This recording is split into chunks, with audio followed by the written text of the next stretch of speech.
two ninjas spoiling movies. Yeah, And Brandon Collins. that's me. It's Justin Brown for your movie needs. Medium popcorn. Woo! You haven't seen it, well, we're gonna spoil it. Who's the master? Well, that's your warning. Uh. And if you get pissed, it's all your fault. Ooh, ooh. Ooh, ooh.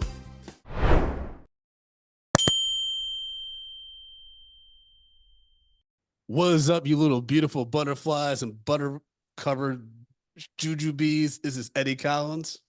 What's up, guys? This is Justin Brown, and Brandon just had a stroke. Oh, yeah, because I had so much sodium. True story, I had a really bad migraine the other day after I watched Fall Guy because I had a large popcorn and a large soda. I was fucked up the next day because I haven't been drinking soda. I've been trying to be healthier. Good You for know? you. I've been trying. Me too. You know, I lost 10 pounds, baby. I'm trying to live. Well, you practically starved yourself just drinking bone broth. I did. You losing your mind. You had a worm in your brain like RFK. You were fucking It losing. won't affect my presidency. That's so crazy. How do we end up? Anyways, I don't want to get into politics. Anyways, folks, we are talking about The Fall Guy, directed by David Leake, and written by Drew Pearce. That's based on Fall Guy, the TV series from the 1980s. I never watched it. Did you watch The Fall Guy? Never heard of it. Never. Me neither. Me neither. I'm guessing the guy at the end and the tag, the cameo. I'm guessing that guy was the original dude, probably. Yeah. The one that was about to arrest her. When we get to it at the end. Mm-hmm. But yeah, Lluvia confirmed it is that person. It's him. Tis him. Him still upstairs. Yeah, but this film stars Ryan Gosling, Emily Blunt, Aaron Taylor Johnson, and Hannah Waddingham from Ted Lasso, who they were hiding those. She's just got some great attributes. That's all I'll say. And this is about Colt Seavers, Hollywood stunt performer, who he doubles for this action star Tom Ryder, who's played by Aaron Taylor Johnson, which is so crazy because I'm like, Ryan got this is what's so weird about Once Upon a Time in Hollywood, where you're like, Brad Pitt is supposed to be Leo stud man, but you're like, but he's fucking good looking too. Like, why is he just starring in movies? I mean, there are a lot of stuntmen who are very good looking guys. You know, I'm sure. Yeah, but you know, maybe his acting is trash, or the machine's just not behind him. So like, there's so many reasons. Yeah. Just because you're talented doesn't mean that you're not going to get your just desserts. This is true. And Colt is involved with a camera woman named Jodie Moreno, who's played by Emily Blunt, and they're on the set of. She's so cute. She's such a cute. She is delicious. She's such a cutie in this movie too. Like her character, I was just like, oh man, this is some good prime Emily Blunt right here. Good prime Emily Blunt, like, because usually she's either like sometimes she could be very serious, you know, like whether it's Devil Wears Prada, A Quiet Place, or The Edge of Tomorrow, and then sometimes in Oppenheimer as well, like Uvia in our chat said, or sometimes she could be a little playful, like she was in that movie with Steve Carell, like the brothers and stuff like that with Dane Cook. Like she can be fun sometimes, but this is the first time where I'm like, oh, this is like good romantic comedy Emily Blunt, which you don't really see that often. Yeah. And that's what I was like, oh, this is like prime Emily Blunt because she's able to show off her comedic chops, look beautiful, as well as do some action scenes and stuff. You know what I mean? It was like, cool. Yeah. I enjoyed it. John Krasinski is a lucky man. Yeah, he is. And that's a talented couple too. Jesus Christ.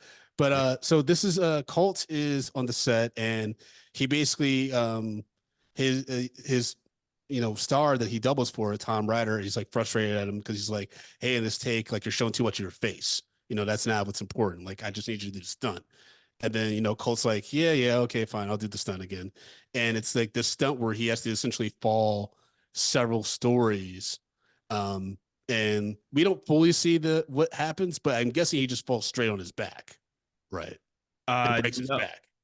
Well, no, honestly, the harness they have, and so kind of like what happened to in Spider-Man to Gwen Stacy. Ooh, yeah. So like that, I'm from what I'm seeing, that's what happened. Got it. which is Got it. fucking I horrendous. mean, he just does the stun and like then it cuts to black and he's in a fucking gurney, Yeah. all packed up and stuff. And they're basically like he broke his back. And then so he becomes a recluse because he's embarrassed by it. He feels like he fucked up the stunt because he was distracted with this whole relationship with Jodie. And even though she was trying to be there for him, he lost contact. And kind of just disappeared off the face of the earth and became a valet at like some Mexican restaurant. So it's funny. So Paul and I saw this together, and she was just like, "Wait, so he just didn't say anything for like 18 months?" It's just like, what the fuck? I understand. Yeah. I understand where it comes from, especially It's so. embarrassing. You feel like you, No, not even that. Not even that. I think it goes so deeper than that because as a stuntman, he's peak physical shape. He does this stuff. Obviously, it's a part of his persona, right? And then he gets hurt, and he gets hurt to a point where he may not be able to do the thing that he feels like he does best, and it takes away his godlike aura. You know what I'm saying? So like I think that hurt him in a way like not it hurt him, it hurt his pride. It yeah, made him second guess who he is as a man, as a human being. So he's like now dealing with questioning his humanity, his mortality. He's dealing with all of yeah, that, and then not being able to express that to her. Like I've been that guy before. I was just like, feels, bro. I feels. I like. yeah. I totally get it because You're like like you're like Paula. You don't understand what it's like to lose your purpose. well, no, so put in this like I've never been like hurt like Mm, and I went to about like what when I was like 37 or something 35 something like that. That's when I got in the accident and I fucked my shoulder, yeah. right? Like I've never really gone to the hospital or like broken a bone or anything. Yeah, you were kind of going through it. I could tell, like, that's why I stopped teasing you so much because I could tell, like, you kind of had some pain by that smile. Like, there's actually a photo of me in the Mr. Incredibles thing, and you in the What Russell Simmons thing? outfit, Yeah. and like you do the saddest smile. Like you're trying to smile for the comedy, but I could tell in your eyes. Well, no, but that's the thing. I've never been hurt before. I've Mm, never been hurt before, and all of that is just like wait a wait a fucking second. What's going on here? And it's like, and to go that long is mm, like, and then after that I gained fucking weight and shit like that yeah. because I couldn't do anything. So like, yeah, like that's just a huge mind fuck. So like when that happened, I was just like, oh man, this is great storytelling because Yeah. like that shit's real though. Yeah, I remember like when I felt like, oh no, like, and when you get to a point where like your health is, because your health is something sometimes you can't control. You can't control what happens to your body sometimes, right? And that's when, as a man, especially, you feel incredibly vulnerable, and you feel less than sometimes. Like I remember, I was exercising a lot, and I went for a morning jog, and basically it felt like I got a block down. This is when I was living in Astoria on 27th Street. I Mm. got a block down. I got down the block and it felt like I hit an invisible brick wall. Oh yeah, And yeah, like I was all fucked up. And after that, I had to do all those tests and stuff. That's why I ended up doing the lung biopsy. And I've never been the same physically since that day. yeah. And that's really fucked with me. And I'm getting in a better place where I'm exercising more regularly and things like that. But yeah, like I understand what you're saying. Like it really fucks with you. And so I get it. Like he was just, I mean, he was also minding his own business too. He wasn't trying to hurt anybody. He wasn't trying to bother anybody. And Yeah. he's just like, I'm gonna let Jodie do her thing. She had a promising career. Like I'm sure. Well, no, he actually commented that he wasn't doing well financially. So I mean, he's working at a valet at a Mexican restaurant. Yeah, he was I like, guess he gets recognized by some one dude, some douchebag, and then he like does the fucking Tokyo drifting in the parking lot. The guy's like, "It's a rental," and like that's the thing about this movie is that it's surprisingly really silly. yeah, yeah, yeah. It kind of has like a Looney Tunes esque Did, vibe to it. did you not catch that from the trailer? It came off to me. I was like, oh, this is gonna be like a silly good time. I guess it did in a way. You know what it is that I saw this in the Thursday afternoon, like a noon. I saw like a noon screening. So obviously it's not going to be anywhere near a full house or anything like that. But I Right. think I think Uvia, had the fortunate opportunity to see this in a packed house at South by Southwest, and Mm. I'm sure this brought the house down. I'm sure Oh like yeah. this was. I think this is the kind of movie where you need to see it in a packed room, Mm. And given the box office numbers, I don't think many people were able to experience it like that because there were some parts where I'm like, oh, this is really silly and funny. Like when, I don't want to jump too far ahead, but when like he goes back on set and like reunites with Jodie and she keeps making him do that stunt to Yeah. like, talk, to make him feel bad about how he abandoned her and stuff. And they're talking Yeah. the metaphor about the Texas Ranger and the alien stuff. And then the one dude in the alien makeup's like, I want to talk in a megaphone. It's just like, this reminds me of the time when I fell in love with my wife's sister. And Yeah. like, Like everyone's like, what? what? Get him off the mic. Get him off the mic. Yeah, like that kind of quirky shit would be funny if like I was surrounded by other people that thought it was being the other dude down like my row. We were dying at some of this shit, but Yeah. everyone else is like quiet as fuck, and we're like, what is going on? But I don't know if people just didn't know what they were getting into, and honestly, I think if I'm being honest, I don't know if audiences are open for a good time right now, especially in America. I don't know if But audiences are. due to the looming I don't know you if know, they're willing to have a political fun. climate. Yeah, I don't know if they're willing to have a fun, careless time. I think that's why they're so. I haven't watched the Unfrosted movie Jerry Seinfeld did. I mean, Mm. his interviews definitely didn't help the vibe of people going into that watch that movie. But he's like, I just wanted to be silly and fun, and people were hating that movie. And I'm like, are we in a place right now in America where we just can't have a fun time? I mean, yeah. I You know mean, what I mean? could very well be the issue right now. Which it sucks because when things aren't when things are getting a little squirrely, in the nation or just the world. Um, Movies has always been a great release from that, just escape. And to not have that, not to be able to have that escape, shows that there's a deeper problem, which looming recession and all these Yeah. other things. So it's like, yeah, it's a lot. It is, and it like maybe we should do like a reflection on cinema at the end of the year or something like that, or maybe a Mm, state of the industry in a few weeks or something. Like I feel like that'd be something interesting to discuss because it made me think about like 2008, like Dark Knight, like huge fucking movie, right?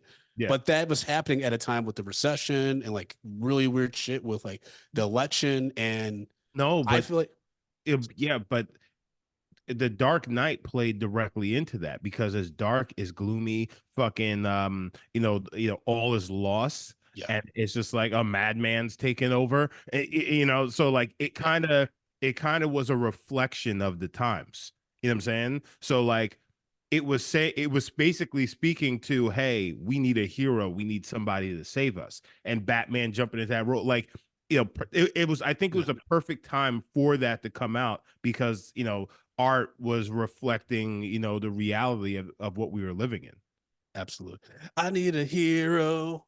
Um, I'm surprised that wait, actually wasn't that song in this movie? This movie had a lot of 80s songs. So I feel Yeah, like that song probably wasn't here. Um, okay, so Tom is in not Tom, that's you Cult. in the chat. Yes, that was the shooting that was in the theater in Colorado. That was Dark Knight Rises. Was that? Yeah, that was Dark Knight Rises. Because that was I remember that like impacted the opening weekend and stuff like that. Because at first they thought that would be the biggest opening ever. And once that nigga started shooting people up, people Uh, were afraid to go to the theater. oh, that's right. That's right. Because yeah, yeah. Yeah, I mean, no, it's just we're in a crazy time in America right now, and apparently it's hurting our finances. I read an Axios article that said the polarization in America is actually hurting the economy. Anyways, Oh yeah. uh, so Colt gets called by Gail Meyer, who is Tom Ryder's film producer. She's producing this new film called Metal Storm that's actually being directed by Jodie in Australia, and she's like, I can't find Tom. You're a great stunt man. We need to do some like big stunts. Um, please come to Australia. And she also says like, oh, Jody's asked for you personally. So Yeah. of course, Colt is like, oh, Jody asked for me. I'll come then. So Yeah. he flies directly to Sydney, Australia, goes directly to set, where we meet Winston Duke's character, Dan, who is like the stunt coordinator on the set. And basically he's telling him like, hey, you gotta do this flip. Yeah. Tumble. What was it called? No, cannon roll, Yeah. cannon roll. you gotta do a cannon roll. And so Colt is like, I just got back to I got back in the game, man. But you want me to do a cannon roll? And then he also like, the sand's not right. The sand's not right. He's like, you're stalling. He's like, yeah, I am, but the sand's still not right. And then he finds out Jody actually didn't ask for him. And Patrick's like, why the fuck is he here? Like, who sanctioned this? And so that's when you immediately, as an audience member, you're like, so clearly Gail's into some shady shit. This isn't just about Tom being lost. Yeah, like no, well, Gail is doing some fuck shit. Yeah, because she's all like, oh, I don't want to worry Jody that Tom is MIA, the studio, whatever. They find out we're way over budget. But I'm like, huh. Because it's interesting that no one asked, Cole never asked what happened to Tom's stunt double, the original stunt double. Mm-hmm. He's just not there. But that comes into play later in one of the most flawed plots ever, which is hilarious. Because when Colt first arrives on set, he gets digitally scanned, which is what they're doing at Aftersound, folks. I don't know if y'all know this, but they actually are. You have to sign off on it. You have to sign off on it. But sorry, I think I heard a scream upstairs. Oh, lovely. But I think it might have been a sneeze. Sneeze or a scream. Hold on, everybody. Let's call Tatiana upstairs real quick and make sure she's alive. I mean, if she's screaming, I don't know if she'll be able to answer the phone. Let's find out, folks. Let's find out. Let's find out. It's not even ringing, guys. It is ringing. You can hear it. No, it can't. Can't hear anything. You can't hear that? Nope. Now I get it. Okay. Oh yeah, no, we're gonna keep this, Lluvia. Oh, she's not answering. All right. Well, she might be dead. so the show must go on. The listener will not be they will not be denied. I go upstairs and just like, dear God. you go upstairs, the ghost of OJ is chilling on your couch. Oh my God, the police are gonna fucking destroy me. Be like, so you heard a scream, and then you didn't come upstairs for another 45 minutes because you were recording a review of The Fall Guy. Well, Ryan Gosling and Emily Blunt, their chemistry was. Oh man. Okay, so I do have an alibi according to Lluvia in the chat. Yeah, because you're literally lying. Yep.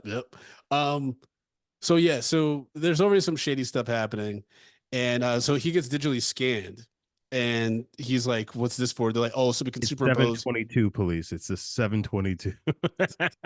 So they can superimpose Tom Ryder's face on his when he's doing the stunts and stuff like that. Mind you, folks. Okay, if you're into acting, if you want to be an actor, if you do any kind of background work, or let's say you get a gig and they want to scan your likeness, be sure to read the paperwork clearly and make an educated decision if you want to do that. Because I met some background workers recently who were like, yeah, I haven't been offered anything, but this is the first gig I've gotten in weeks, after I did this virtual digital scan thing. And I'm like, yeah, that's why you're not getting offered anything. Because now they're using your likeness for random shit instead of manually needing you now. They're just throwing you in everything. Yeah. And this poor woman. Find away your rights. Yeah. To actually be a physical person. They're just like, oh yeah, we own this image in perpetuity, aka forever. And they're like, yeah. And this poor woman, she was like, well, they drove me out to this location in Long Island. They like wine and dine me, and I got like $600 for it. I'm like, yeah, but that $600 up front isn't going to compare to all the gigs you could have gotten and opportunities you could have gotten. Like, because now they don't need you. They don't really need you. Yep. It's the whole thing. But so they do that. Cole goes to set and he ends up doing the stunt. It's like this chase scene on the beach and stuff like that. He does break one of the cameras that's on the car that Emily Blunt's, she's in as the director watching the feed and stuff like that. But he's able to do the cannon roll. And apparently this actually broke a Guinness World Record for the most cannon rolls performed by a car. Yeah. So, I mean, folks, the stunt work in this movie is awesome. It's, They show a lot of the stunt work throughout the credits at the end, which is, I mean, between this and John Wick 4, they need to add a stunt category to the Oscars. It's fucking ridiculous. No, they should. They should. It's so egregious that they haven't done it. They are the unsung heroes of Hollywood. Absolutely. I mean, 1000%. You don't get any of this cool shit without stunt work. Yeah. Because these actors ain't going to do it. Yeah, not everybody's Tom Cruise. Yeah. Not like most people are not Tom Cruise. Yeah. Well, it's funny because they mentioned Tom Cruise a lot in this movie too. Yeah. Ryan Wait, Gosling constantly talks about Tom Cruise. do you think that I'm sorry, the main actors Tom Ryder, is he based off of Tom Cruise? Well, He had yeah, a Tom, Ryder. yeah, he had a Tom Cruise vibe for sure. No, It was but what like, is the name? Tom Ryder, Tom Cruise. yeah, yeah. Yeah. Yeah, 100% he is. Okay. Aaron Taylor Johnson's fucking ripped. I'm like, when he was shirtless at the end, like, with that little jacket on, I'm like, Yeah. were you making Craven at the same time? Like, bro, why are you so jacked?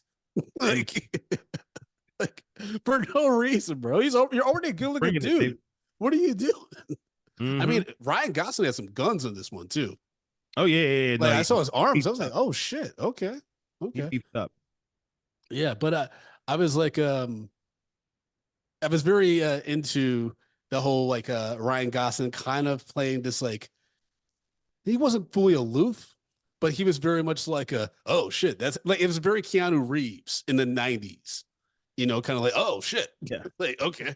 Like I'm in this situation now. You know what I mean? He was never like a except for when he almost thought he was going to die in the third act, there was Mhm. never a real moment where it was like, oh, this is some real shit. He's just kind of like, what's happening? He's very reactive to everything Yeah, yeah, yeah, and just going yeah. with the flow.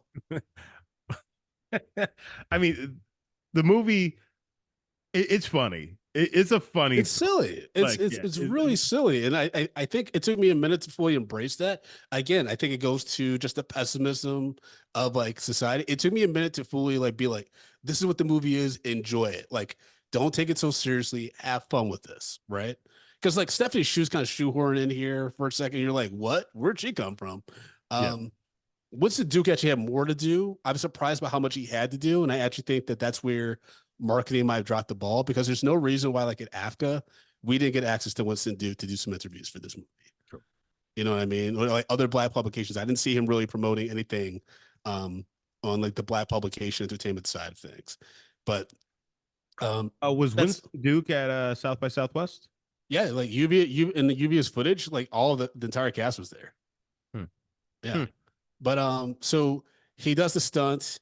He and Jody start kind of reconciling a little bit because he has to do this other stunt where he like is shooting aliens and he gets thrown like engulfed in flames and thrown against this rock. And she makes that nigga do that thing like a dozen times. Yeah. And they're like in between takes, she's like talking hypothetically about this love story and like, will they, won't they? Did she misread the signals? It's very like meta. And everyone on set clearly is like, this is about them. And it's so funny how they're all like, but she's the director, so you can't be like, hey, shut the fuck up. It's just like, Well, it's funny because like the AD, he's kind of just like, yeah, we need to start to move on. And she's like, oh yeah, let's do it one more time. speaking of the AD, dude, that guy, I don't know what his name is. I'm gonna try to find him on IMDb. So fucking funny. Between when they're walking and talking on the set, and they're talking about the explosions, and the dude, the pyrotechnic, keeps blowing up the shit behind him. He's like, Yeah. "I will fucking gut you. Stop blowing this shit up." Like if you keep on doing it, that's why they're Yeah. doing it. And then Emily Blunt's like, they don't respect you. You have to be nicer to them. He's like, I will fucking end you. And then when he's doing the karaoke, and then the one chick is like, oh, is he sexy? I was like, I just thought that was such a funny scene. Hold on, everybody. Tatiana's calling me back. Let's see if she's alive. Hold on one second. Hi, Tatiana. You're on the podcast. Thanks. I just wanted to make sure you're okay. Honor. We just wanted to make sure you're okay because I thought I heard a scream or a sneeze upstairs, and I wasn't sure which one. It was a sneeze. Okay, cool. You're alive. That's good to know. All right. I'm Police, alive. it is The cat 7. took my It is soul. 7:28. We have Okay. Thank you, confirmation Tati. of life. Welcome. We'll talk to you soon. Bye. 7:28. Detective 7:28. Confirmation of life at 7:28. Solve the case. We solved the case, Watson. All right. So It's a mystery, and I'm gonna solve it why do you always have to bring R. Kelly into because it's perfect. it doesn't matter what we do. It is just the R. Kelly reference for some reason. Listen. If it's not my fault that man has some cultural fucking shit that can slip into any situation. Did you watch the Tom Brady roast by any chance? Yes, I did. Okay. I thought to myself, the only thing that could have made Ben Affleck's whole bit more awkward was if he just started singing Gotham City. Like, it was just like, this is so weird. What's going? City of Justice. Yo, City. Yeah, he that was personal, right? That wasn't about Tom. That was about him and J Lo. The all I vitriol in which he talked about the haters and all that the stuff. I'm like, fans, but no, he's from Boston, so like, yeah, like he's all about like defending, the Patriots and Tom Brady. But he looked not well. yeah, I mean, I think he was on set, so I think between that and jet lag and shit, I think he was probably fucked up if I had to guess. But I'm sure the stress of him and J Lo's relationship ain't doing too well and stuff. No, But but like I want to get to gossiping shit, he looked which is like what we do. he looked a little pale. It looks like his lips were all chapped. I don't know. Like I was just like, yo, what's going on with Ben? I don't know, man. But the We shout out don't to know Ben. shout out to Sam J, who had a great set. Yeah. Yo, when Tom Brady said that she looked like the dude that fucked up his ACL, that had me die. Yeah. That was and very- then shout out to Nikki Glazer. She had the best burn on Gronk. yeah. When she Yeah. was like, you lost. She's like, Tom Brady, you lost 36 mil to Bitcoin. Even Gronk was like, me know that not real money. Yo. I did. Oh god, that was so funny. Kevin Hart but, fucking hosted the shit out of that too. Andrew Schultz had a good set as Yeah, well. he had some good stuff. Yeah, they were actually, and also shout out to Drew Bledsoe. Drew Bledsoe murdered. I especially for being the only non-comedian to actually bring like legitimate. Oh yeah. Like he was like, I thought that his set was great as well. Yeah. But Peyton going Manning back was to, okay too. yeah, I mean, but he's such a weird looking dude. Yeah. But who's not a weird looking dude is Aaron Taylor Johnson. Very, very beautiful British man. Who might be the next Bond, by the way. Okay. Yeah, yeah. I think they blew their load. I think the MCU blew their load on him with Quicksilver. They should have waited on him and cast him as someone like the X-Men or something. They should have waited on him. He's too good of a talent. Yeah, I mean, the multiverse now, they can Yeah. do whatever the fuck they want. But have you so been basically, watching X-Men 97? yeah, we're gonna do a special review on it. It's a whole Okay, thing. It's all right, okay. the whole thing. So Gail essentially tells Colt, yes, I lied to you about Jody wanting you to be here. It's because Thomas disappeared. I think he got involved with some bad guys. Here's a post-it note with like his code to get to his penthouse because apparently Tom can't remember anything. She said it's become like Memento, which at first I didn't get that bit. Like obviously I got the movie reference, but when he shows up at the dude's apartment, it's littered in post-its notes that say shit like sell cockatoo, is it Momoa or Mimosa? It like which comes into play at the end. That was hilarious. It was a great callback, by the way. Because I was actually surprised it was Jason Momoa at the end and not Tom Cruise, because of how often they talked about Tom Cruise. But I'm sure there's a phone call made, probably. Oh, I imagine so. But and to your point earlier, because they body scanned them, they could just fucking plug them in. It was a great callback to all that, like how they replaced it. But we'll get to that in a little bit. Folks, by the way, remember, we spoiled the fuck out of movie. So if you haven't seen Fall Guy, we're spoiling the hell out of it because now we're going to start getting into the twists and turns. I'm sorry. And so Colt, after he has a moment of like, brief reconciliation with Jody in his car after crying to Taylor Swift, she knocked on the window. She's like, Are you crying to Taylor Swift? He's like, no, it's just a jet lag. I'm just really tired. Man, Ryan Gosling is fucking funny. Yeah, man, he's great comedic chops. He's really funny, and he's such a weird dude. Like, we talked about this in a recent episode about are there like movie stars, right? By definition, Ryan Gosling should be a movie star that his movies make cuckoo bananas money, right?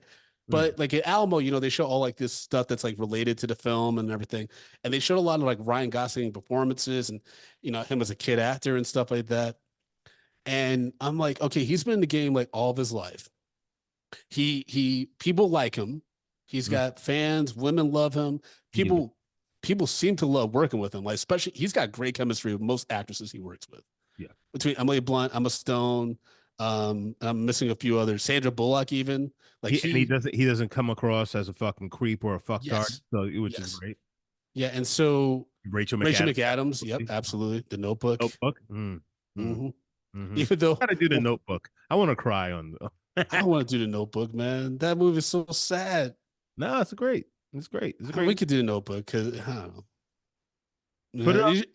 I'm very sensitive about it because my grandfather with dementia, but I know you had your father and his thing, Yeah. so Yeah, we so can do it. You be added to the list. I'm just gonna start crying. There's two fucking Nicholas Sparks. If it's the Notebook and fucking Walk to Remember, those shits make me cry every time. I don't know why. Mm. And Walk to Remember is even worse because the main character's name is Landon. And I remember when I saw it in middle school, I'm like, Landon, like my name is Brandon. Oh God.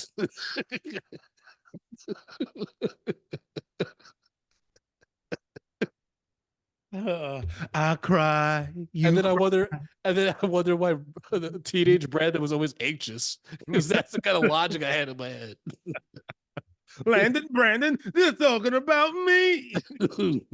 so, so Colt goes to Tom's apartment where he's immediately attacked by Tom's like Hollywood girlfriend with like a fake samurai sword. That was a weird ass scene. And then she's like, "Oh, like he sometimes goes to this bar, this club where he meets with this drug dealer. But it's neon night. You can't go and dress like the way you are." By the way, Ryan Gosling in another movie where he wears a cool ass jacket. He's got this cool ass Miami Vice jacket from his first stunt gig. Yes, but that scene where he's decked out in the whole neon yellow stuff, beautifully shot. That was a fun scene. That was a really fun scene. Really beautifully shot. Like the fight scene in there with the drug dealers doing stuff like that. I was just like, wow, this is like whoever. Hold on, let me look it up. Giving them fucking flowers. Who's cinematographer? Jonathan Sella, bro. You did your fucking work in this shit. You really did a great shot. That scene, I was just like, wow, this looks amazing. I mean, David Leaked, the director, he and Chad Stilinski, who did all the John Wick movies, they're the ones that started 8711, the production company. Yeah. So they do this shit. Like they started becoming directors, and so they know how to do stunts. I mean, 87 North Productions. Well, but sorry, yeah, they started 8711 in 1997 and it became 87 North. But they know what they're doing. Right. And the thing is, out of all of his films, Atomic Blonde was pretty good. But in regards to full story, like from start to finish, action scene, story, comedy, this is my favorite David Leaked film. Like this is a lot of fun. That club scene you talked about, while it didn't quite add anything, it was just a cool set piece, and he had the neon jacket and stuff like that. And he got a lead, but it wasn't like completely necessary. It was still a really fun scene. He also got drugged, so now you start seeing a unicorn. No, but that lead led him to go to the hotel. Yeah, go to the hotel. Like the whole thing was a setup, you know. So well, because initially they were supposed to drug him and then take him to the hotel room to frame him for the body that was in the hotel room, right? Yeah. And the hotel room where he went to the dude, he said the special word fruit bowl. They gave him the little car key. It didn't even work, and he had to go back down. And the guy was like, "I was like, I've been there, bro. It doesn't work again. Yeah. I've been that guy too." And then he just probably put it too close to his damn phone. Oh yeah, but what the fuck did they make? How do they make these cards then? The people gonna have that shit near their phones or other cards in their wallet? Come on, guys. I know it's insane. It's fucking insane. Who created this? I used to keep mine in like I used to just like I'm gonna wear a jacket that has like a breast pocket, and I always kept it in there. If you're trying to steal my room key. Next time, hey, I wonder if Justin. Oh, I know. I listened to that Fall Guy episode. Go take your shit. My hotel room. Yeah, but that's little the people. If people have been listening to this podcast and they're also going to try to rob you, they should also know that Justin's been waiting for this moment all of his life, so he's going to be ready. Oh yeah, when you come in and all of a sudden you feel the wind as I scurry across the roof, like Batman. And so Colt, he has this fight scene in the club after he's been drugged, and he's like, "How long does this shit last?" And the drug dealer's like, "Until you see when you see the unicorns, that's when you know it's towards the end." And so then we just see a unicorn Yeah. in random scenes for the next few scenes, and he's just like, meh. And then there's a cute split screen scene between Colt in the hotel room and Emily Blunt as like they're talking about the third act, which is hilarious because they're like openly talking about how the third act's a mess and Mm. stuff like that. So you're like, okay, so is this third act going to be a mess? And it kind of is in a lot of ways, especially when it comes to like the plot of the bad guys. Because Colt is like, this is not simple. Like, I don't know what I don't know what you think simple is, Yeah, but but at the same time, this is like a bunch of like, drugged up idiots true. who are trying to figure this thing. Like, well, I guess what it really comes down to is just like this is what happens when people who are not very intelligent try to commit crimes. Yep. So like, and not saying that actors aren't intelligent because there are some very intelligent actors, but like the actor that Aaron Johnson was playing, the quintessential not intelligent actor. Yeah, and I think this is where us watching so many fucking movies comes into play. Because Aaron Taylor Johnson has top, like he's in, high billing, right? Mm. Like he's not really in the movie that much up until the mid to second act, right? Yeah. And so for me, I'm like, he's clearly going to be the bad guy, or Yeah. he's going to be a bad guy, Yeah. right? He has something to do with all the bullshit. So what ends up happening is as Colt and Jody are starting to like get closer and closer while they're filming various stunts and stuff like that. Like he does this one shot where he's fighting a bunch of aliens and stuff like that. They're just like, "We'll just superimpose, Tom's face on you," and they're having really like it's a good way to see how stunts are done on film sets. It's a really cool way to show the audience that. And so they have a great day on set, and then she's like, "Hey, we're gonna go karaoke because we had such a good day." Then like Colt's like, "Oh yeah, I'll meet you there." And then that's when Gail is like, "Hey, I'm gonna get you out of here because this got really gnarly. Here's a plane ticket back home, right? Yeah. Like, thanks for your service, blah blah blah." And that's when you're also like, "This is getting weird." Um, and then that's when Colt notices Stephanie Shu's character, who is Tom's assistant, and she's got two dogs, and one of the dogs is like a stunt dog that Colt has worked with before that speaks, only hears in French and shit. So there's a whole thing there with John Claude the dog and stuff like that. So there's a dog around. But he the also rest of the movie. bites nuts on command. Yeah. I was like, is that the dog from John Wick 4?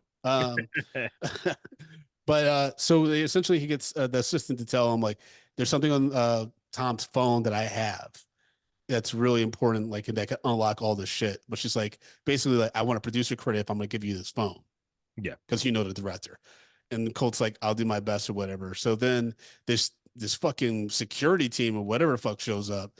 Huge action chase scene, like this truck when they kidnap 70 Shoe and Colt chases after them and shit. It's really cool. It's a really cool stunt scene. Very great. Just over the top, insane stunts and stuff like that. Just how you like it in a Like, film like why this. wasn't this all on the news? Yeah. I mean, it was completely Everyone insane. would have known about this. And they even like drive by like the karaoke bar where Emily Blunt is all. So Emily Blunt is like at first waiting for Colt, and then Gail's like, "Oh no, I sent him back." Mind you, she should know something's up with Gail. Gail immediately shows up like 2 shots of tequila, takes them back. It's like, "Oh yeah, Colt went back home," and then Emily Blunt's like, "I forgot what else happened." She's like, "Oh, I'll have another shot." I'm like, "This chick's getting fucked up. Like, she's clearly stressed out about something." Yeah. Right. And then Emily Blunt sings "Against All Odds" by Phil Collins on for her karaoke song. And then that's when we get this crazy action fight sequence to that song. It's so insane. But that's what I was like, okay, this movie's just having fun. It's being silly. You don't have to think too much. It's just, in another world, this is the number one hit. This is a huge way to open summer, right? Yeah. This is, and just for some reason, I mean, I think maybe you could pick up steam with some word of mouth, and maybe this podcast will help. But like, I just was really enjoying. I was smiling during that scene. Cole gets fucked up, but like he's able to get the phone. He's able to then he goes to the karaoke bar, but she's already gone. Like Emily Blunt's already gone. Like very little crews left. Once the Duke is there though, and he's like, "Hey, I got some shit. and explains to Winston Duke what was happening. At first, I was worried that Winston Duke was going to be in on it, but then he's like, "Oh no, I'll go with you to investigate Tom's apartment and try to like figure out how to open the phone because basically Colt is like he has so many sticky notes, he doesn't remember anything, so his phone code has to be on some one of them. Yeah. He deduces that. So then they go to the apartment. He finds the code, and then that's when they find a video that basically because Tom Ryder's been saying for some reason we don't know how long, but in the press I do all my own stunts. Yeah. And I guess at this party when he was all coked up with his stunt double and a few of the other shady security dudes, he was like, the stunt double was like, "Oh, you do your own stunts, right?" It kind of teasing him. And that's when Tom Ryder does this fucking Jean-Claude Van Damme kick and knocks the stunt double basically into an ice sculpture that's all spiked out, and he kills the dude. Yeah. And then we realize that that's the body, the stunt dude who died. That was the body that we didn't even mention this, that Colt saw in the bathtub of the hotel room that he on ice. On ice, yeah. Which is crazy because the dude at the hotel, he was like, "Oh, it's on ice, right?" So that guy working at the hotel room know there's a dead body up there? I don't know. Well, I mean, probably so because after he went in there, they cleared it out. They cleared it all out. Yeah. And they was told to ask for a person specifically, so therefore, they had to pay him off. Yeah, well, that makes sense. And so basically, the security detail they show up, and there's a huge fight scene between the security dudes, Colt, what's the Duke's character, Dan. The phone is destroyed in this whole thing. Dan is able to escape, but then Cole gets captured, and that's when Aaron Taylor Johnson shows up as Tom Ryder, like, "Hey, my bad. I'm the bad guy. It is what it is." He's like, "I'm killing you." Yeah, I'm killing you. But then he also reveals, like, "I actually fucked you up the first time too. I'm the one that caused your accident." He's like, "Because you made it. You got too cocky. It was all about you." So basically, he has an ego thing where it's like, if he thinks his stunt doubles are getting too big for their bridges, he'll fuck them up. He'll find out a way to fuck them up. And so that's why I say like the harness, because he played with the harness settings and whatnot. So obviously he went down too fast, and then that's what led to the back injury. That's what fucked him up and stuff like that. And so they tied him up, and they're about to engulf Colt in flames. They're pouring gasoline over him. He opens his mouth like and then when one of the henchmen's about to light a lighter on him, he spits the flame and engulfs that dude in flames. So I was like, "Oh, that's cool." But then this is also where, like, again, you have to just suspend belief because this nigga jumps into a speedboat, takes off, all while his hands are tied behind his back, and he steers the boat. Yeah. And I was just like, okay, like this. But then, like, before that, you've seen him get beat up and like genuine fear in his eyes, like, "Oh, I might die." And so for me, that's a good action film for me. Because you don't like to see an action film where the protagonist is so invincible, where any threat is like, this doesn't matter because you're gonna be okay. Like for me, that's why Superman's never worked for me. Thank you. That's because I'm like, the only time where like I actually thought, "Oh, he might get fucked up," is when it was Superman Returns, when Kevin Spacey's Lex Luthor stabs him with the kryptonite. That was the first time ever in a Superman movie where I was like, "Oh, he might be fucked up." Or when Batman v Superman. No, General Zod. Yeah, Zod. When Zod. Oh yeah. Zod, that's a bad motherfucker. But that's what I think about like the DC universe is like they kind of brought that in a little too quick. You know what I'm saying? Like Zod pulled that off. That's like a third movie. That's like a big bad to bring in. Yeah, because it's also like if he can fight off the Kryptonian, then kind of like what else can threaten him? That's why for me, like Batman v Superman, I still remember, dude, when I saw that in the movie theater opening night, and it got to that third act, and Doomsday is there, and then Superman tells Lois, "It's like, I love you," and I remember turning to Tatiana, I'm like, they are not gonna fucking do Death for Superman right now. Mm-hmm. That's fucking insane. And then they did it. I was just like, well, I hate everything. Like I literally hate everything now. So I was happy to see like Ryan Gosling's Colt get fucked up, like, with real danger. And so that made like this ridiculous like speedboat chase scene. Like it was still crazy, but at least it was like, oh, but like we've shown that Colt can be vulnerable. he's obviously not going to die in this chase on the boats when it And he's explodes. also talking to Emily Blunt. But yeah, saying like, admitting like his, what you talked about, like the feelings that he had after he had his injury and like the isolation he felt and things like that. But I mean, just from the look at him, like when he shows up in Australia, they could tell he's not okay. And that's not just the jet lag. Yeah.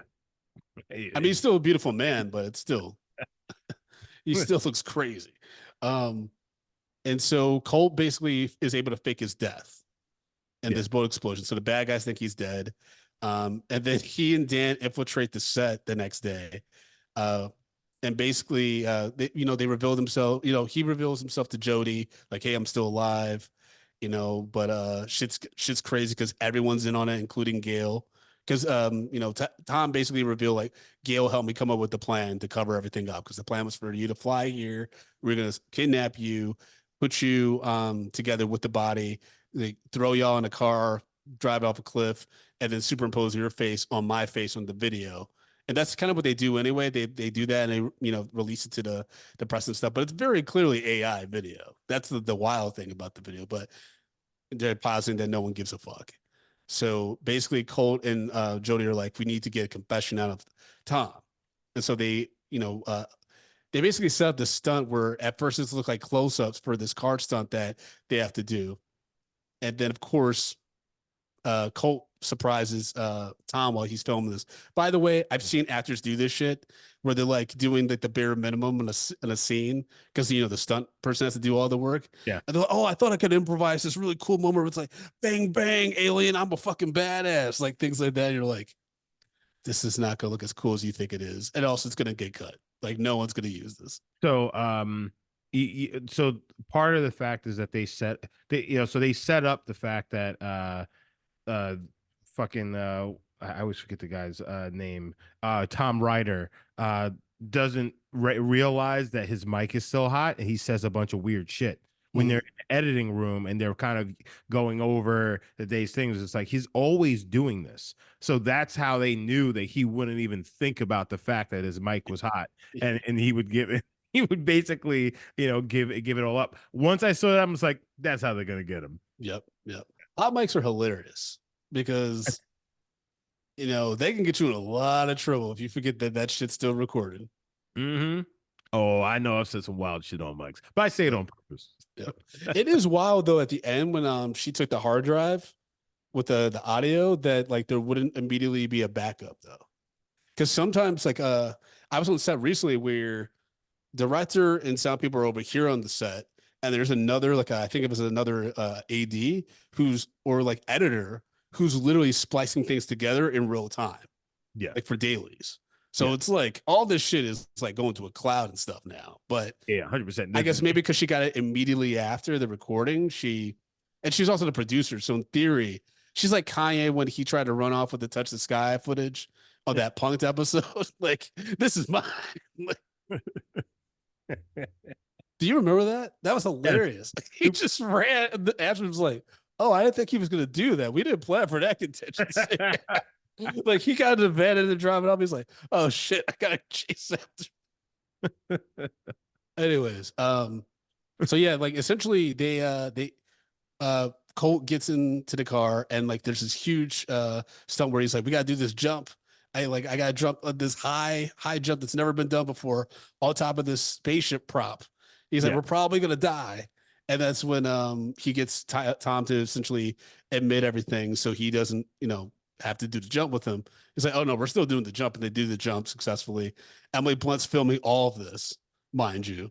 Yeah, because it's like, so all the footage can work in the film too. And stuff. Yeah, exactly. It's like we're just gonna fucking. She was just like, who gives a fuck about the film? It's like, no, we're gonna finish your film. Yep. It's like this is gonna be huge. It's just like, but we also gonna get them at the same time, and then I'm gonna kick his ass. Yep. You know what it is? It felt like Aaron Taylor Johnson's character felt a lot like Tom Cruise meets Ben Stiller's character from Tropic Thunder, Tug Speedman. Didn't it feel like that when he was doing those monologues? It felt like an actor that takes himself so seriously. is incredible. I don't know. It was an interesting throwback to like the way Actually, that people used to parody Tom Cruise. And I would wrap two Ben Stiller characters into that. We're talking Tug Speedman, and then also his character from Dodgeball. yeah, I just recently rewatched that movie. Holy shit, they say some wild stuff in that movie. Some Yeah, problematic shit, but it's still so funny. Joni loves Chachi. I gotta say, I mean, I said this because Tati and I went down like a weird Vince Vaughn rabbit hole. Mm. Like hilarious deadpan, dude. He is probably the best deadpan in Hollywood when it comes to comedies. Yeah, But he's so fucking down the rabbit hole of like conservative MAGA shit. But oh man, back in the 2000s, man, he had some funny shit. yeah. Dodgeball, old school. We just watched the breakup. Like the breakup's not a great movie, but dude, there's some scenes between him and Jennifer Aniston where she's like, she's like, I forgot what the line is, but she's talking about her brother, and he's like, you know, your brother, you do these little things where you make these little moves from your ivory tower and shit, and your brother with his little trickery and his little fairy dancing fucking tricked me before I even knew I was in the fight. Or then he goes, it's like in your sister's side, it's like, hey, she's been through a lot of dicks. Oh yeah, the policy did. He's like a dick.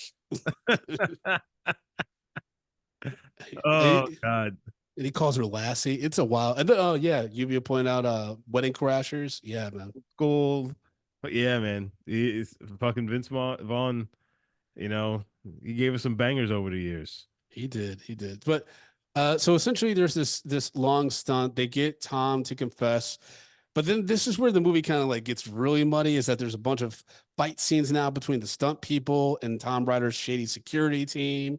And then Gail and Tom are trying to get away in a helicopter. So then the Colt has to jump onto the helicopter and all these stunts. And he Mm. gets the audio footage because Gail was trying to run off with the audio stuff on a hard drive. He does get it, and he's able to drop down on that big ass safety balloon. Crash pad. Crash pad. That's what it's called. Interesting. Okay. I Well, didn't know. I don't. No, crash pad. They're typically Crash mat is what the Wikipedia says. yeah. I mean, that's the trust you have to have in your team and your stunt team to get that coordination right. Because if they're off by even a few inches, it's night night. You know what I mean? Because the Or, thing, or it's right back to the hospital 18 months later. but that's the thing, Justin. You fall the way he fell like like not carefree, but he didn't look down. He's flying with his back to the ground, right? So when you're falling and you're falling that fast, there's only two outcomes. One is the sky is getting further away from you, and then you feel your back hit, softness, and it maybe hurts. It's a little uncomfortable, but you're like, oh, the wind's not on me, but I'm alive. The other is just pitch black, and you ain't waking up. So then, if you just pitch black, do you know you died?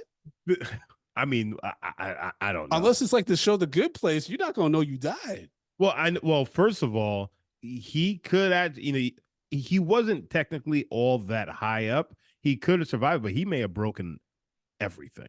Mm-hmm. I mean, And he just got out of a fight in a helicopter yeah. after hanging around there. I mean, adrenaline aside, he's fucked up. Oh yeah, he's a man though. He's a man. Yeah, he's a man. And so, of course, Jody and Colt, they they end up happily together. They're able to finish the film. They replace Tom Ryder with Jason Momoa, which is hilarious. So using all the footage that we've seen, Aaron Taylor Johnson and Aaron Taylor Johnson apparently died because he tried to run away and got caught in a landmine area, and he blew up. And then Gail goes to jail because they just, they arrest her and stuff like that. So then I think the Stephanie Shu's character, she's listed as the producer now. Yeah, in the film. And so it's like, it's a happy ending and everything like that. And then we cut to the credits where we get to see all the stunts actually performed and stuff like that, which is, like I said, really cool to see. And this really is a love letter to stuntmen and women. Because there's women doing stunts too and stuff like that. Emily Blunt had a few action scenes. Winston Duke fought a stunt woman in one of the scenes and stuff like that. It was pretty cool to see that. that perspective and like the heart and the hard work that has to go into performing stuff like that for entertainment. 100%. And you know what? I honestly, I don't think that some people get paid all that great either. No, no, I don't think Ryan Gosling's eating like a hot pocket. Like he's not doing well. Also, Brad Cooper, not Brad Cooper, Brad Pitt's character in Once Upon a Time in Hollywood was eating like dog food. Yeah, that was wild. I mean, granted, that was supposed to take place in like the 70s or some shit, yeah. but still, it's like they're not really taking care of the way you think that they would be. not at all. Because they're probably paying so much. They're doing. They're probably paying so much in insurance, or their union has so much insurance coverage that their dues are probably insane. Yeah. But nonetheless, we appreciate y'all. If you're a stunt person, call in speakpipe.com/media popcorn. Let us know what it's like being a stunt person, whether it's a big budget film, independent film. Who's a stunt guy. Let's have them on. Yeah, I mean, let's think I want to talk about a good a film with with some great stunts. So let's do it. I want to talk to them about what it's like to get hit, but not really hit. You know what I mean? Oh, one time we were doing a film together. I punched him in the face. Well, that's because you don't take yourself, you don't take the profession seriously. Justin, break down our rating system, baby. Stop calling me baby. So, guys, you know how we do this. We rate films, bags of popcorn, small, medium, large, and the XL for the exceptional. If a film does not deserve any nice, delicious, fresh popcorn, we throw it into the stale popcorn pile. We pile piles and piles of stale popcorn on the top of it. That's right. Granted, we watched the 2024 action comedy, The Fall Guy. Starring Ryan Gosling, Emily Blunt, Aaron Taylor Johnson, Stephanie Hsu, Winston Duke. What say you, sir? So this gets a large. I found it incredibly entertaining. I love the soundtrack. I thought it was decently paced, even though I do think it's a bit long. I think they could have cut a good 10, 15 minutes of it. I felt that the third act fight scenes became a little redundant. And it made the audience a little restless. Like I remember around the 2 hour mark, we all like some of us were kind of like, "Oh, they're still going? Okay." Like they could have wrapped it in a bow a few minutes ago. But nonetheless, Ryan Gosling and Emily Blunt had great chemistry, great comedic timing. I mean, Ryan Gosling, like I would love to see what he could do with like the Seth Rogen crew, if that makes sense. I would love to see him I would love to see him work with like dudes that are fully immersed in comedy. And I'm surprised he hasn't. Maybe he's intimidated by that, but if Shannon Tatum and like even Orlando Bloom and them are in that crew at times, like why couldn't Ryan Gosling? I would really like to see him like in a full kind of weird Seth Rogen-ish comedy. I think that could be a lot of fun. Justin, what about you? What's your rating? Yeah, I'm gonna give it a large as well. I think it met all of my expectations and in some ways, exceeded them. I thought Ryan Gosling was great in this. I thought that his chemistry with Emily Blunt on camera was great. Emily Blunt, looked amazing, but I think she also really brought it with that emotional connection to her character and like their relationship. Like she like really held that together pretty well. Supporting cast was good. It was all around a really good fun movie, and like I'm glad this this executed the way that it did, because I feel like a lot of films, especially action comedies, they're hit or miss, especially when you don't have anyone who's like considered a comedian in it. But like this, this hit all the points and gave you even more. And I think that Ryan Gosling needs to do some more comedy, like to what you said, because like he's really good and engaging, especially for being a guy as handsome as he is and as unassuming as someone who can be funny. And the past few years, he's had my favorite SNL episodes. Oh my God, that Beavis and Butthead one. Holy shit! I mean, him and Mikey Day together, and also Heidi Gardner's just reaction, because I guess she didn't see them in full makeup before that take. Yes, and her just trying to control her shit, especially when she saw Mike Day. That's fucking nuts. Oh yeah, that was so crazy. But I do, we're almost they showed up to like the Fall Guy premiere. Yeah, premiere as Yeah. Beavis and Butthead. Amazing. Yeah, but here's the thing, and like I know we're at time and we're gonna wrap this up, but this movie has only grossed about as of this recording 69.6 million off a budget of almost 150 million, not accounting for marketing, I believe, right? And I've been thinking about why this movie only opened to like under 30 mil its opening weekend. Mm. And I think there's a few factors here. I think one, it didn't need to be based off the TV show. I think it could have been an original idea, like the stunt man, and it could have been something original, right? I don't think it had to be tied to this 80s show that no one has seen, Really right? knows or cares about. But I do think, and this is why Tati didn't come see this with me. I think in this world now where even, it doesn't have to just be like, add more black people or add more Hispanic people. I do think you need to really have a diverse cast. And Or I think market the fact that Winston Duke is in this film.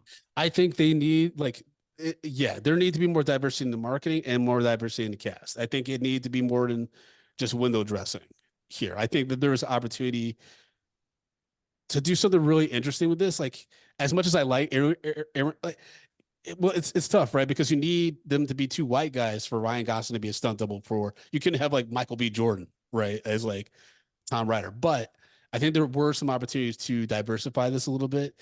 And I think from what I hear from even white friends I have, where it's like everything feels the same. Everything kind of feels like there's not a unity thing. Like not that it should be contrived or forced, but there's just opportunities there for tell original stories that reflect today's time, that reflect the diversity of everything without making it feel quote unquote woke or like extra PC or like, sanitized. Right. And that's for me, that's where I think that this dropped the ball a little bit. And also I think that they marketed it a little old, to be honest with you. I think that there's some fun stuff here. And I think that this movie could inspire the next young person to want to be a stunt person. Yep. If they had marketed it right. Like I would have marketed the stunts to the Jackass crowd. True. Right? That's what they do. Like a lot of people forget, like just because it's crew comedy, they're doing stunts. Yeah. 100%. Like, Johnny Knoxville's a stunt guy. Yeah, he's just a bunch of stunt guys who are just fucking just yoking it up. Yeah, exactly. And I think that that's there's some missed opportunities there. But why do you think maybe you didn't have the box office response that the studio was hoping for? Like you said, it's a big part of it is marketing. I feel like, I had an idea what this film was going to be. Once you really took a look at the trailer for it, but at the same time, I didn't really see the trailer wasn't really out there like that. Like this film, like this should have been everywhere. You know what I'm saying? It should have been, and they also need to say like hey, action comedy, da da da da da. So like, hey, this is a fun film. It's got Ryan Gosling in it. It's got fucking Emily Blunt, Winston Duke is in it, Stephanie Hsu's in this. Like so, like get like sell it, and I feel like there's this thing was is almost like the industry feels like if you oversell something, then you're not. Then it's like you don't want to come off as corny, but it's just like if people don't know about it, then no one's going to see it, and they need to know a little bit something, and not like they used to do in the past, where it's just like, hey, we're gonna put all the good parts, and like this has a ton of good shit in here, where you could have gave a little bit more, because it wouldn't hurt the overall film because it's not just one funny, one good part. I just think that this it just was the trailer left a lot a lot on the table, and just overall the marketing team needs to take a little bit more risk and also just be a little bit more transparent as to what this film is, because I wasn't sure if I wanted to necessarily see it at first, but then when I really started paying, I'm just like, oh, actually this looks really fun. Yeah, and it was. And once it started, I was in. I was like, oh yeah, this looks fucking great. This is great. Yeah, and I think I don't know. Ryan Gosling does a lot of like obscure shit too. I think he does a lot of stuff that's hard to pitch in like a one or two sentences. and maybe that's why it's taken like his stuff is always like a groundswell of like eventually people like watch it, but it's not something that like he's never had a movie where it's like number one, he broke records. Like he's a huge bona fide bankable, blockbuster star. Even with Barbie, because Barbie was more of a I wouldn't even say it's a two-hander. I think it's just a fucking avalanche of a bunch of different shit that came together at the right time Yeah. for that movie to be the success that it was. You know, I can't believe I'm about to say this. I think that the industry right now is missing, that movie trailer voiceover. Bring that back. Huh? In a world full of mystery and love. I mean, like, and it doesn't necessarily need to be like that, like, spot on, but like we do need something to narrate and give us the idea of like what am I watching or what am I not watching? You know what I'm saying? Because a lot of the trailers that we're getting these days is just like they just build the world. It's like sometimes I think there are a lot of people that need the in a world. They need that voice. So maybe bringing that back will entice people because that is a nostalgia to just film and the film experience. You know what I'm saying? And maybe stepping away from that was a mistake because people are waiting to hear that or that voice is in their head and it's not giving them the same kind of feel that that actual voice was bringing to those trailers. I mean, if someone's having a voice in their head reading off trailers, then that's a whole other thing they got to If deal you're with. smart, you are. If Oh you're no, I was talking about like mental health issues. no, I know, but I was trying to say because that's how I think. So fuck you, man. Oh Jesus, Justin. No, I narrate, like I narrate things and things like that. I just, it depends how In your you, mind? huh? In your Yeah. mind? If I'm watching Interesting. something, I thought it was just me. I no, thought it was like, like only a only child thing that you no, do. no, no. If I'm watching something and stuff like that, like, so it's weird. Like when I listen to music, right? In my head, like I'm getting a video.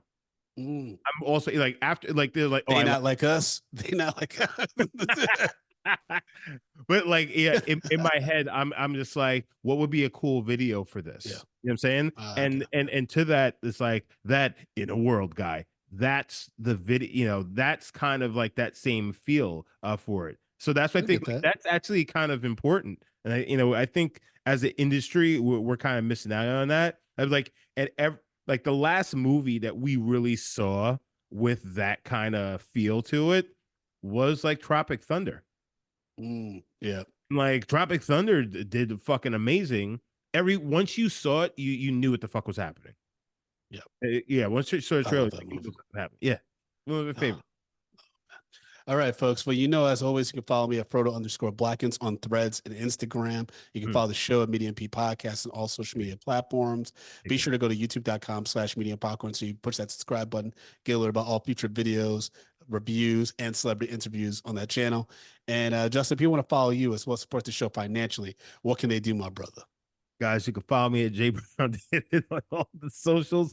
But more importantly, guys, take yourself over to Patreon, patreon.com/medium popcorn. We have $2, $5, $10, and $15 packages over at Patreon. Our entire backlog is on Patreon. We've got bonus episodes, we got bonus mini shows, we got Tati's takes, what I'm watching, the rant. There's so much stuff on Patreon. And like if you love this show, that's how you can support this show and help make it better and also help us raise these babies, me specifically. So again, patreon.com/medium popcorn.